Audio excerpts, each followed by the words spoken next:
दोस्तों, मैं मंजू हल्द्वानी उत्तराखंड से।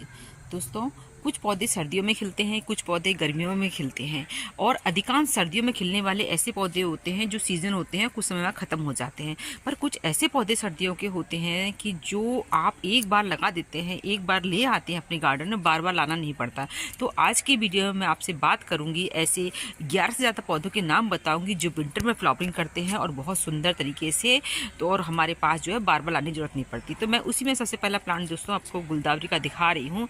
मेरे पास गुलदावरी का अच्छा खासा कलेक्शन है, जिसमें से कि मैंने एक भी प्लांट इस साल सर्दियों में नर्सरी से खरीद के नहीं लाई हूँ। ये देखिए येलो गुलदावरी, ये देखिए वाइट गुलदावरी, ये रेड, इसमें कुछ अलग टाइप की गुलदावरी है और इसी में देखिए ये कुछ अलग टाइप के कलर है।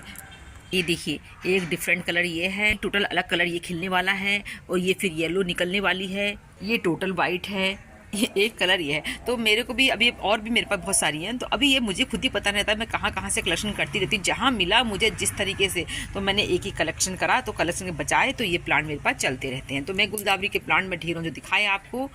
और ये देखिए एक मेरी ये बड्स बनी हुई हैं, ये धूप में रखी हैं जिससे कि जल्दी खिल जाएं, तो मैं इनको उसमें अपने जो है सेट वाली प्लेस में रख दो, तो इनको कभी नहीं खरीदना पड़ता। आप भी केयर करिए, कभी आपको गुलदावरी दोबारा नर्सरी से खरीद के लानी नहीं पड़ेगी। अब देखिए दोस्तों, मेरे पास डहेलिया, लास्ट ईयर मेरे पास इस समय तो बहुत अच्छे डहेलिया खिल गए थे पीले पीले रंग के, और लास्ट ईयर भी मैंने एक भी प्लांट नर्सरी से नहीं लाया। और ये प्लांट जो दिखा रही हूँ मैं आपको, ये मैंने खुद तैयार किया। तो ये जो है कटिंग से लग जाता है, तो इसको भी आपने पुराने प्लांट को बचाइए और जो है जुलाई अगस्त में जब इसके नए प्लांट बन जाते हैं उनको बनने दीजिए, और कुछ दिन में ही इनमें जब प्लांट बन जाते हैं आप इनके बाद में कटिंग लगाइए और फिर इसको खूब धूप वाली जगह पर रखिए। तो ये देखिए कितना अच्छा रिजल्ट आपको मिल रहा है। मेरे पास नीचे जो रखे हैं अपने ग्राउंड गार्डन में, जो मेरे पास लास्ट ईयर के प्लांट थे उन्हीं से बनाए हैं, पर ये मैं कटिंग लाई थी इसी साल से, और कटिंग से भी ज़्यादा समय नहीं हो रहा है, 1 डेढ़ महीना हो रहा है। और देखिए इतना बुशी, इतना हेल्दी प्लांट मेरे पास रेडी है। तो डहेलिया के प्लांट को भी जो कहते हैं कि बहुत कॉस्टली प्लांट होता है, अभी भी नर्सरी में जाइए 100 रुपये से नीचे प्लांट नहीं मिल रहा है इसका, और इतना अच्छा हेल्दी भी नहीं मिलता है। तो ये मैंने खुद तैयार कर रखा है, इसको भी बार बार नर्सरी से खरीदने की जरूरत नहीं पड़ती है। ये खूबसूरत फूल देख रहे हैं आप, ये डेंथस के हैं। ये डेंथस भी मेरे को नर्सरी से खरीदे हुए नहीं है, ये लास्ट ईयर के डेंथस है। और देखिए इसमें निकलेगा मल्टी पेटल प्लांट फ्लावर, तो ये है गार्नेशन। ये होते डेंथस जैसे ही, थोड़ा सा अंतर होता है इनमें। तो ये डेंथस के प्लांट जो होते हैं मल्टी पेटल्स होते हैं, तो ये भी मेरे पास लास्ट ईयर का ही है, यानी इसको भी बार बार खरीदने की जरूरत नहीं पड़ती है। दोस्तों, ये जरबेरा है, हालांकि देसी वैरायटी का जरबेरा है। मेरे पास बहुत सारे जरबेरा का प्लांट हैं, और इस प्लांट को आप यकीन मानेंगे आज से करीब मैं जो है 7-8 साल पहले लाई थी, तब से इसके बहुत सारे प्लांट बनाती रहती हूँ। तो जरबेरा को भी आपको बार बार लाना नहीं पड़ता।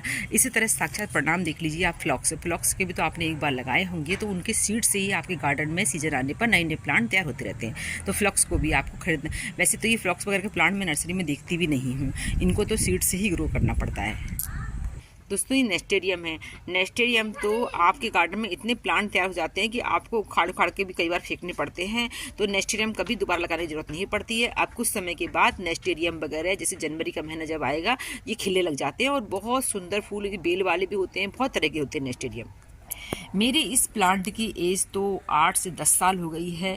मैं इसको, ये क्यारी में ज़रूर लगा है मेरा प्लांट। मैं इसकी जो है, जब सर्दियाँ आने वाली होती है, इसकी बहुत हार्ड प्रूनिंग करती हूँ और बहुत अच्छा फर्टिलाइज़र देती हूँ, तो इसको एक शेप में मेंटेन करके रख रखा है। और इतना मैं अच्छी तरह से गुलाब जल साल भर के लिए अपने इन्हीं फ्लावर से बना लेती हूँ। तो बहुत सुंदर प्लांट होता है, खुशबू से भरा होता है, सुंदरता में इसकी अलग ही होती है। तो ये तो जो है परमानेंट प्लांट होता ही है।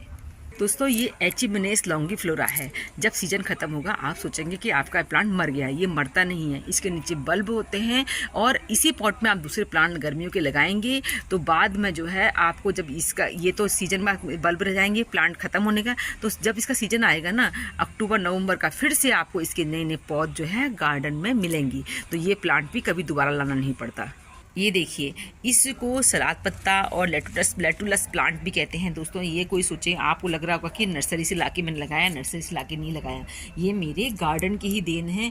मैंने कभी इसके प्लांट लगाए थे, तो मेरा जब भी प्लांट खत्म होता है, इसमें कुछ दिनों बाद सीड फॉर्मेशन होने लगता है। इस सलाद पत्ता इसको खाया भी जाता है।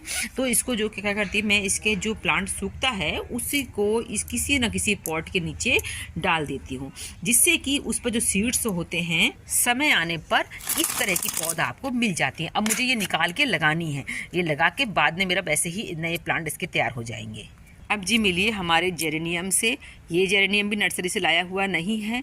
लोगों के मर जाते हैं, हम भी बहुत मेहनत करके बचाते हैं तो बच जाते हैं कुछ कुछ। तो उसी का रिजल्ट है कि मार्केट के जो है आपके जेरेनियम है उनको भी फेल कर देते हैं आपके घर में रखे हुए पुराने प्लांट, क्योंकि उसको आपके क्लाइमेट में रहने की आदत होती है। आपके घर के क्लाइमेट के आसपास के एरिया को जो है वो पहचानता है। तो सीजन आने पर जो है इनकी अच्छी ग्रोथ आती है। बरसात में बचाना इसको थोड़ा मुश्किल होता है। बरसात में इसको बिल्कुल नारे पर लगा दीजिए, बहुत कम केयर करिए, कोई विशेष फर्टिलाइजर देना नहीं पड़ता है, कोई पॉली बैग वगैरह में डाल दीजिए। मैं तो इस तरह से करती हूँ। तो मेरे पास जो है ये जेरेनियम के मेरा बहुत पुराना प्लांट है। इसको भी मैं कभी किस समय आज से 4-5 साल पहले कभी कटिंग लाई थी, तब से मैं इस प्लांट को अपने गार्डन से जाने नहीं देती हूँ। कितना सुंदर जेरेनियम का प्लांट है। इनके तो पत्तों से भी बहुत अच्छी खुशबू आती है।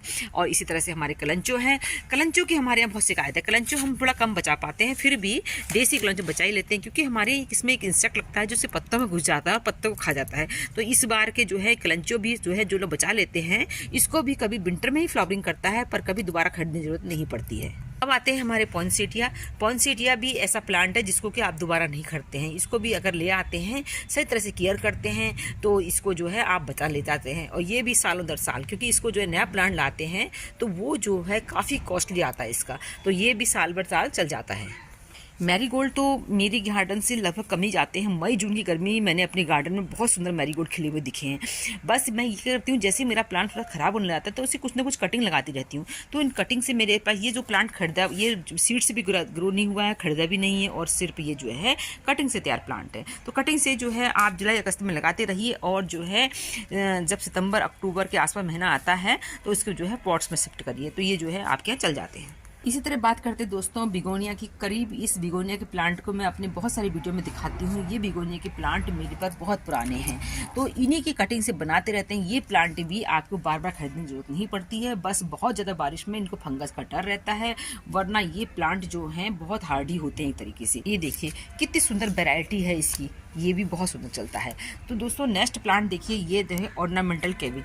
ऑर्नामेंटल कैबेज भी आपको बार बार खरीदने की जरूरत नहीं पड़ती है। इस प्लांट को बस यही रहेगा कि गर्मियां जब आएंगी, इसको किसी पॉली बैग में डाल देती हूँ मैं, और गर्मियां आने पर, इस बार तो मेरा नहीं बच पाया, कई बार जो है मैं लास्ट ईयर बचा लिया था। तो इसको जो है जब गर्मियां आती है कलर चेंज नहीं होता है, इससे जो कलर दिख रहा है इस समय इतना सुंदर ही कलर नहीं बना, बस सिर्फ ऐसे पत्ते दिखते हैं इसकी गोभी जैसी। तो उस समय जो है कलर नहीं आएगा। विंटर आते जैसे टेम्परेचर कम होने लग जाएगा, फिर से कलर क्रिएट करना था, इसको बार बार खरीदने की जरूरत नहीं पड़ती है। सर्दी हो गर्मी, हमारे पास गिलार्डिया के फूल खिलते रहते हैं मेरे गार्डन में।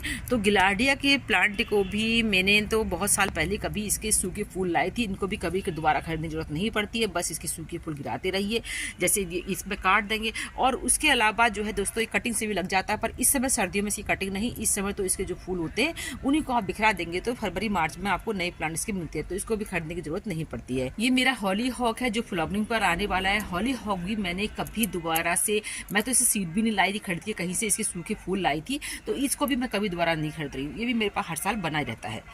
सीड से दोबारा गिराती, जगह जगह इसके नए प्लांट तैयार होते हैं, उनको फिर से सेव करती हूँ, तो मेरे पास ये गार्डन में चलता रहता है। कॉस्मोस भी विंटर में भी फ्लावरिंग करते हैं, देखिए विंटर में भी चलते रहते हैं। तो इनको सभी को पता है कि इसके तो ये सीड्स बनते हैं और गिरते हैं, और आपको ये प्लांट बराबर आपके गार्डन में रहता है। दोस्तों इसी तरह ये जाफरी है। एक जाफरी का प्लांट मेरे पास गार्डन में अपने आप उग गया था, उसके मैंने बहुत सारे जाफरी के प्लांट बना दिए। तो जाफरी के प्लांट को भी जो है हम देसी वैरायटी के जाफरी कभी नहीं खरीदते हैं दोबारा। तो मेरे गार्डन में देखिए ये पिटोनिया और ये फ्लॉक्स, ये सीड से तैयार हो रहे हैं। तो दोस्तों आप भी सही तरह से केयर करेंगे तो आपके गार्डन में भी ये प्लांट जो होते हैं सालों साल चलते रहते हैं, आपको दोबारा खरीदने की जरूरत नहीं पड़ेगी। उम्मीद करती हूँ आज की जानकारी आपको पसंद आई होगी। फिर मिलते हैं किसी दूसरे वीडियो में, तब तक के लिए नमस्कार।